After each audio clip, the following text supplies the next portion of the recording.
I'm Susan Bassi, and I'm investigating police departments all over the state. Okay. And I was just wondering if you keep your public records for Kensington here. Our public records? Yes, public administrative records, not police records.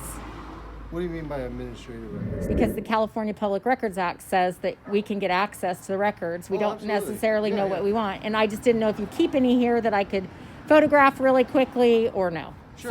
So, Do you have your credentials? I'm sorry? I'm sorry, your last name? I'm an independent journalist. Oh, so you're independent, you're not affiliated with... Works Who's your for them. direct liaison? You don't have an LE liaison? You're in part of the Bay Area? You don't have an LE liaison? So you're the only one in your company? I'm an investigative journalist, and I'm a publisher. All right, give me a second, all right? Sure. I'm recording because I document everything I do. I mean, the whole incident, all this interaction that we're having is all documented anyway, so... Does that mean your body cams are on? Yeah, all of them. Great. Name? Can I get your name and badge number? Sure. R. Bang? I'm sorry. R. Bang? R. Bing. Here, I'll give you a... That's okay. Just tell me your badge number. I don't No, I'll keep give you paper. I do everything on video.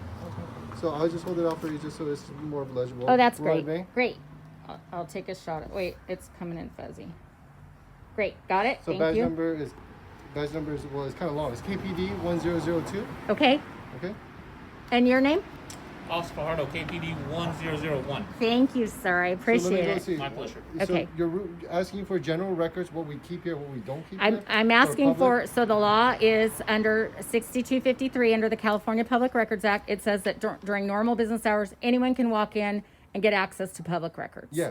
So I just want to, me just access. give you- I so just give want to me- see what you got. Okay. So let me give you. Hold on a second. Okay. Could you hold the door, please? Absolutely.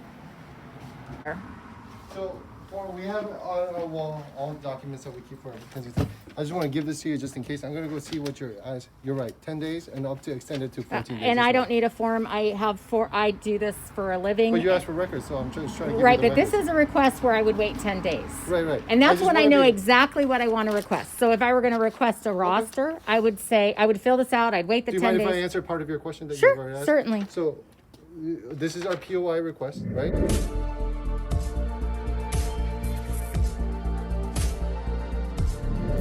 This is Susan Bassi.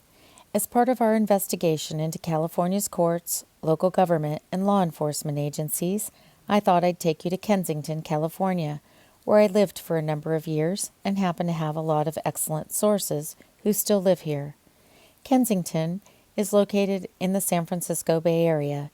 It's a small town nestled in the East Side foothills, not very far from the UC Berkeley campus, and the residents are comprised of a number of very educated and polite individuals, including professors, investigative journalists, and government whistleblower Daniel Ellsberg from the Pentagon Papers and Watergate days.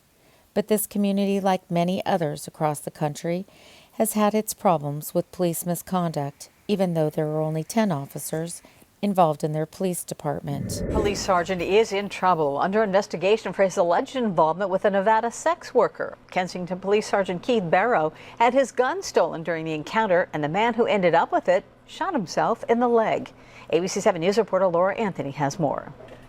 I think it's disgraceful. It's embarrassing. Eileen Naldani's reaction is similar to what we heard all around the small East Bay Hills community of Kensington, to word that one of the town's highest-ranking police officers had his gun, badge, and handcuffs stolen by a Reno prostitute last May. It's hard to believe that a police officer could be so not smart. Barrow's attorney did not respond to our calls either. That irresponsible behavior is not to be tolerated, and the fact that it's been sort of kept under the rug now for months really concerns me. Several Kensington residents told us they've been trying to get Chief Harmon and the police department to act with greater transparency for years. Greater transparency is only one aspect in defining a culture in a police department. How they respond to accountability, following the law, and following policies and procedures is another aspect. Immediately following the public outcry and the media reports in this incident, city officials voted to remove and fire the police chief and the officer who had been involved. After that vote, the police officers engaged in a series of harassing and retaliatory conduct that included unnecessary traffic stops and accessing the personal information of the elected official who had voted for their removal. The FBI even recommended that elected official leave town while they conducted an investigation. And when elected officials seeking to hold police officers accountable face retaliation and harassment, the culture of that police department is more closely defined. So while the Kensington Police Department boasts a website that has a number of their policies and procedures, they also have a certificate noted that was awarded to them in 2020 for greater transparency, attempting to convince the public that this department is more transparent than they actually are. ID, these guys are responding to a couple calls. So if you guys want to go ahead, you guys are dismissed by me, and then I'll follow up with you with whatever additional information you might need, okay? Okay, I'll wait. Of course. Because I just am really, board. it's a random, let's say we're cold calling right now. Okay. What's your name and badge number? Sure. My first name is Emmett, A-M-I-T. My last name is Nath, N-A-T-H. My badge number is K53. Thank you. So I was driving by, let's call this a cold call public records request. Okay. I wanted to see what you have here at the department. They said that some of the records are online, and I am trying to I'm looking at policies and procedures of all police departments during COVID and how we're dealing with this. So in the public records law, there's two parts. One, I can fill out one of those forms, wait 10 days and get the records that I know to exist and request them, or they'll say these don't exist, and that's how that works. I do that every day, all day long. The second part of the law is I can walk into any public agency, including a law enforcement agency, and ask for access to your public records. So they're telling me that because of COVID, I can't get access to those public records. They are correct. We share this building, it's a public safety building. We share it with the fire. Okay. So that's our signs up here. We've been following the protocols of COVID-19. Everything's been issued out. Obviously, social distancing and everything else. Sure. We have not been letting anybody into our building because of that specific reason. The records are all on. If you need records, this is the form that I believe they were trying to give to you. Yes, I don't need a form. Okay. I'm So you can either fill it. I can either give this form to you, or you can go online and fill it out, and then you submit it to the online portal. That'll come back to our records supervisor, who unfortunately is not here right now. She will then turn around and get that records request that you're asking for facilitated. She'll get it back to you in a timely manner. And I do that all day long, just like you guys do policing all day long. Okay. I know how to do that. But the second part of the law that is not stopping because we have COVID. We're all still working. We're journalists. You're police officers. We all still have to work. Government's still working. Right. Our job is to get access to those records. So if you're putting in an informal policy and procedure in place, and I'm going to tell you, there are two things that your officers just did. One, they sought to identify me. Journalists are supposed to be treated just like any other member of the public. If a member of the public walks in and asks to see records, you don't take their name. They just did it. I don't mind giving my name. A lot of people don't want to, and it shouldn't be adversarial that they feel like they have to. Okay. Because this department in particular has a history of some retaliation.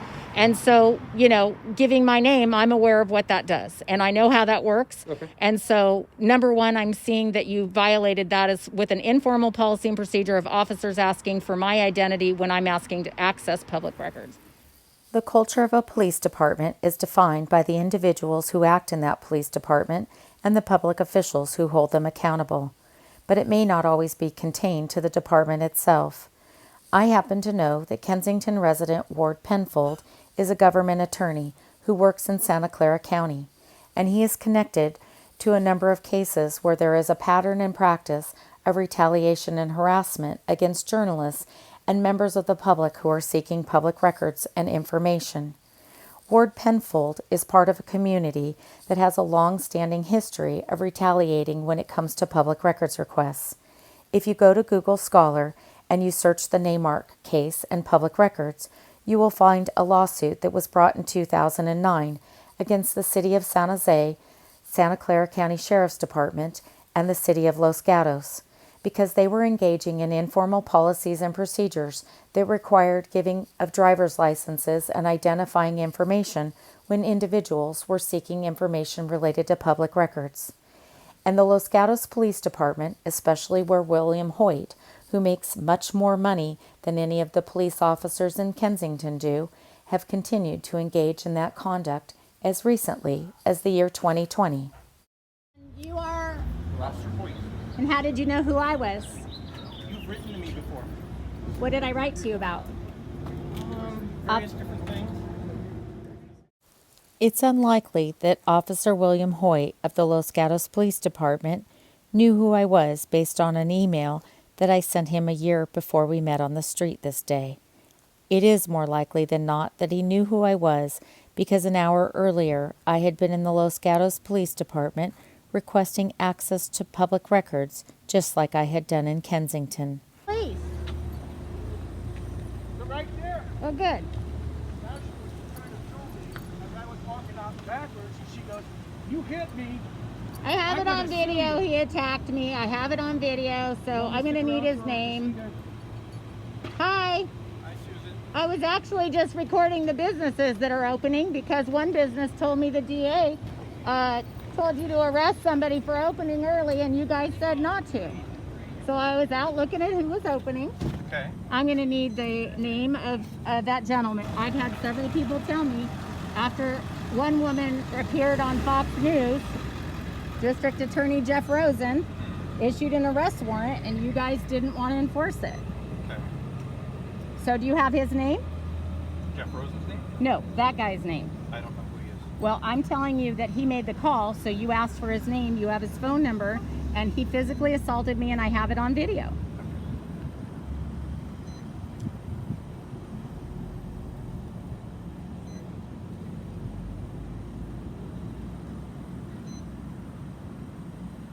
I'm going to need all the calls for service on that. He also said that someone from the Los Gatos Police Department said I was crazy. So I'm going to need a copy of that call. What time is it, Susan? 1 o'clock? Mm-hmm. I don't know. I don't have a watch.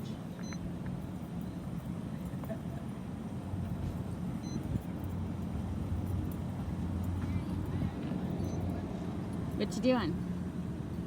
Writing a parking ticket. Writing a parking ticket for me? Yes, ma'am. Okay. Based on what? You're more than 18 inches from the curb. Do you have any comment on allowing businesses to open when Jeff Rosen ordered you to arrest them? Not at all.